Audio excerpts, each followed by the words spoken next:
Assalamualaikum warahmatullahi wabarakatuh. Selamat sore semuanya. Apa kabar? Mudah-mudahan sehat dan siap menghadapi ujian sekolah. Nah, ini adalah bagian terakhir dari pembahasan ujian sekolah yang soal PDF sudah saya bagikan. Nah, kita udah sampai ke nomor 36 ya. Di nomor 36 ini adalah tentang silinder yang mendaki bidang miring. Kayak gimana sih ceritanya? Oke, kita lihat sini baik-baik.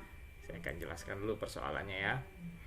Ini ada bidang miring, siku-siku di sini. Ini sudutnya theta, di mana tetanya itu tangen theta adalah berapa? 4/3 ya. Diketahui silindernya di sini ya, berongga. Nah, di sini awalnya ketinggian awalnya adalah H1, kemudian mendaki sampai satu titik sampai sini. Ketinggiannya ketika itu H2 ya dari tanah. Oke. Nah, sekarang pertanyaannya adalah jarak yang pada bidang miring yang ditempuh benda tersebut. Jarak pada bidang miring itu yang mana ya? Ini nih, jarak pada bidang miring. Nah, ini S-nya.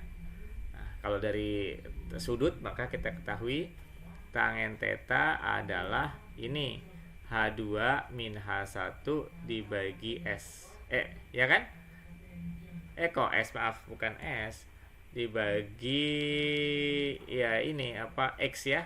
X kita nggak tahu, tetapi kalau kita ubah dulu ini ke dalam sin, maka menjadi 4/5 ya, dimana sin tetanya itu adalah H2 min H1 per S. Nah, ini kita akan gunakan rumus ini akhirnya. Tapi terlebih dahulu kita akan cari dulu S-nya dulu ya. H2 min H1-nya berapa? Bagaimana cari H2 min H1? Oke, lihat sini baik-baik. Naik, tarik dikit. Nah, kita lihat menggunakan hukum kekekalan energi. Energi mekanik di titik 1 sama dengan energi mekanik di titik 2 ya.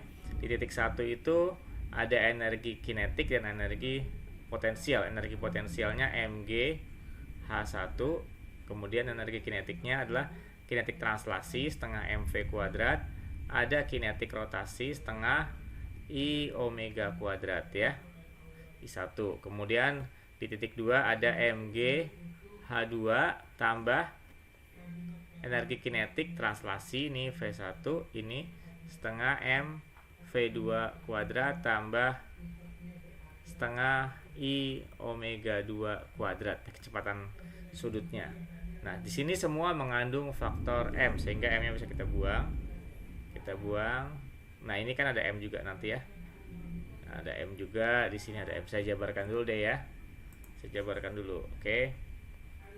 MgH1 tambah setengah M V1 kuadrat tambah setengah I-nya itu diketahui berapa tadi? Di atas mr kuadrat. Oke, I-nya adalah mr kuadrat. mr kuadrat, omega adalah V per R ya. Omega V per R. Nah, kuadrat. Ini 1 sama dengan mgh2 tambah setengah mv2 kuadrat tambah setengah mr kuadrat dikali v2 per r kuadrat. Nah, baru nih yang sama kita buangin. Yang sama dalam hal ini adalah m ya. M-nya hilang, m hilang, m hilang, hilang, hilang, hilang. Oke, tinggal ini kita jadikan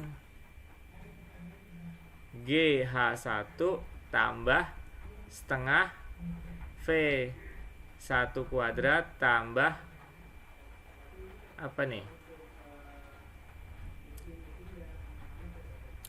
Coret ya, ini kan R-nya, jadi tinggal setengah V1 kuadrat juga sama dengan GH2 plus setengah V2 kuadrat tambah setengah V2 kuadrat. R kuadratnya saling buang ya, di sini saling coret ya. Tinggal jadi GH1 tambah V1 kuadrat sama dengan GH2 nggak pakai kuadrat ya, GH2 tambah V2 kuadrat. Nah, dari sini kita bisa cari H2 min H1 sama dengan V1 kuadrat min V2 kuadrat dibagi G. Nah, V1 kuadratnya dalam hal ini di sini disebutkan awalnya kecepatannya 10. 10 kuadrat min menjadi 6. Jadi 6 kuadrat dibagi 10. Jadi berapa nih? 64 dibagi 10 6,4 meter.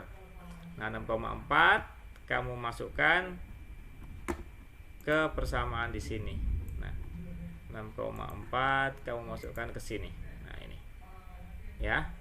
4/5 sama dengan 6, tadi S-nya ya kan? H2 min H1 dapat kan? Ya enggak? Ya, yang kita dapatkan adalah H2 min H1. Jadi 6,4 per S. Nah, dari sini S-nya adalah berapa? 6,4. Jadi 8 ya, 8 meter. Kalau kamu hitung dapatnya 8 meter. Dah, jawabannya 8 meter. Ada pilihannya? Kita lihat. Nah, bagian atas ya, C jawabannya.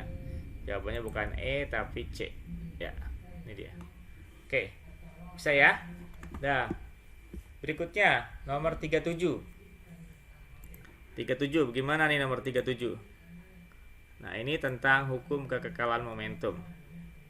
Momentum sebelum P sebelum sama dengan P sesudah. Nah, sesudah tumbukan terjadi.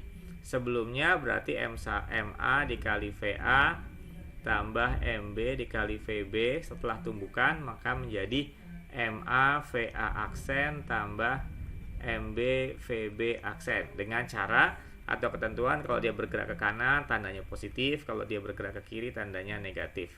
Masanya 5 kilo. 5 kecepatan sebelumnya 10, sama-sama ke kanan ya. 2 dikali 5 sama dengan ini massa 5. Kecepatan A nggak ketahuan berapa, tetapi diketahui kecepatan B-nya yaitu berapa? 5. Dah ketemu. 50 tambah 10 60 sama dengan 5 VA aksen tambah 10. Berarti VA aksen adalah 60 min 10, berarti 50/5. Jawabannya 10. Ya, ini dia jawabannya. D, ya. Ketemu. Oke, kita sampai ke nomor 38. Nah, ini tentang efek Doppler. Apa sih efek Doppler itu? Efek Doppler adalah perbedaan frekuensi bunyi yang didengar oleh dua pengamat ya. Yaitu yang pertama yang bersama dengan sumber bunyi, yaitu sirine ini sumber bunyi nih. Sumber bunyi, ini frekuensi sumbernya. Dan nanti akan terdengar oleh pendengar yang bergerak, dalam hal ini penjahat ya yang dikejar sama polisi tadi. Nah, terdengarnya dengan frekuensi FP. Ketika itu kecepatan udara, bunyi di udara adalah kecepatan bunyi di udara 340. Ini V-nya. Kemudian polisi mengejar ya sumber tadi, sirine tadi bergerak dengan kecepatan 72. Jadi ini V sumber 20 meter per detik. Kemudian pendengarnya mana? Pendengarnya yaitu penjahat tadi yang dikejar. Kecepatannya berapa pendengar? 36. Nah, ini adalah disebut V pendengar 10. Hubungan FP dengan FS apa? FP itu adalah V plus minus VP per V plus minus VS dikali F sumber. Bagaimana ketentuannya? Bisa plus, bisa minus. Oke, gini ketentuannya. Saya taruh di kotak kecil sini. Nah, ini pakai jembatan keledai ya, pengingat yang mudah. Kalau sumbernya mendekati pendengar, bisa juga sumber menjauhi pendengar, bisa juga pendengar mendekati sumber, bisa juga pendengar menjauhi sumber. Nah, kita pakai ilustrasi biar mudah diingat ya. Biar mudah diingat, S itu adalah sindikat, P itu polisi. Kalau sindikat ngejar-ngejar polisi itu nggak wajar, di dunia nyata nggak ada begitu ya. Sindikat ngejar-ngejar polisi, maka VS-nya bertanda negatif. Nah, kalau sindikat lari dari polisi, nah benar berarti positif. Sebaliknya, kalau polisi ngejar sindikat, benar VP-nya plus. Kalau polisinya lari dari sindikat, salah, VP-nya negatif, gitu loh. Nah, dalam hal ini cerita kita adalah nih, sirine di sini. Sirine itu adalah sumber bunyi, ya, di mana polisi ada di sana. Ini sirine, kemudian ngejar penjahat naik motor di sini ya, penjahat. Nah, ini penjahatnya sebagai pendengar. Nah, kita lihat nih, sirinenya nyamperin. Sirine nyamperin P, S nyamperin P. Nah, berarti VS-nya minus 20. Oke, yang kemudian P-nya pendengarnya lari dari S. P-nya lari dari S. Nah, berarti negatif juga. Oke. Tinggal masukkan ke angka-angka ke sini. 340 min 10 dibagi 340 min 20 dikali 640. Ya, ini 320 bagi 640 bagi 320 2 kali 330 660 ya. Ya kan? 640 bagi 320 2 dikali 330 660 Hz. Nggak ada jawabannya, saya ganti ya di sini. 660 Hz. Jawabannya B ya. 660 Hz. Gitu jawabannya. Oke, paham ya? Dah, berikutnya 39. 39 adalah tentang kalor jenis ya. Ada logam, masanya 100, suhunya 125, dicampur air, suhunya 25, tercapai keseimbangan suhu 50. Oke, berlaku logamnya turun suhunya, nih logam, sementara air suhunya naik, tercapai keseimbangan di sini.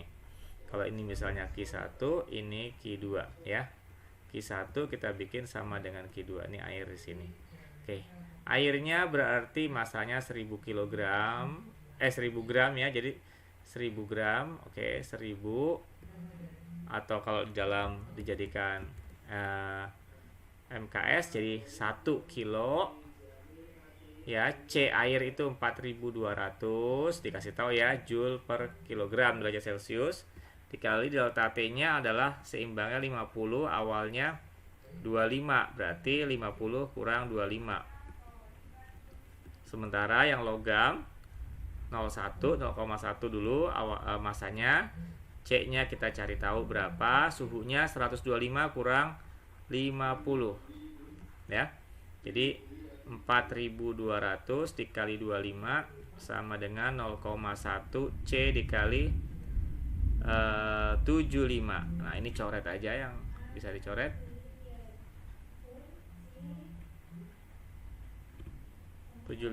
dengan 25 ini 3. Maka C sama dengan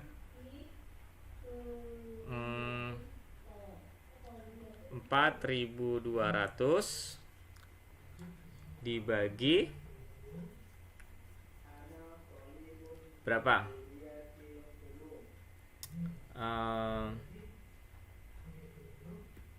30 ya.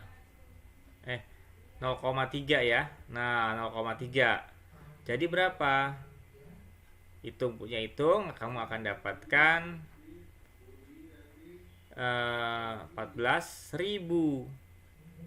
Ya, 14.000 joule per kilogram derajat Celcius, atau 1,4 10 pangkat berapa?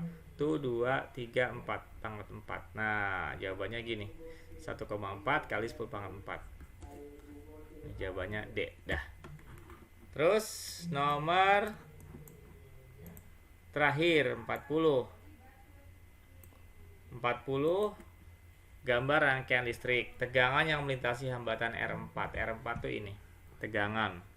Tegangan yang melintasi hambatan R4. Ya, berarti harus cari I-nya dulu, arus yang melalui rangkaian ini. Pakai hukum Kirchhoff 2, sigma E tambah sigma IR sama dengan 0. GGL-nya kalau kita putar, sesuaikan arusnya kayak gini. Nah, berarti min 50 tambah I dikali R total ya, sama dengan 0. Nah, kita harus cari R totalnya dulu. R totalnya berapa? 20, 30, 60. Paralel. 1/20 tambah 1/30 tambah 1/60. Samakan penyebutnya per 60. 3 tambah 2 tambah 1. Berarti R totalnya 60/6. Berarti berapa 60/6? 10. Nah, ini 10 ohm nih. Kemudian 10 tambah 20 tambah 20, 50. Berarti I dikali 50 sama dengan 50. I-nya 1 ampere. Dah. Maka tegangan yang melalui R4 atau V4 itu adalah I dikali R4. Berapa itu? 1 dikali 20. Berapa? 20 volt. Ya. Oke, baik. Udah siap. Dapat semua jawabannya. Nah, mudah-mudahan ini bisa dimengerti dengan baik dan menjadi modal untuk ulangan besok. Terima kasih. Assalamualaikum warahmatullahi wabarakatuh.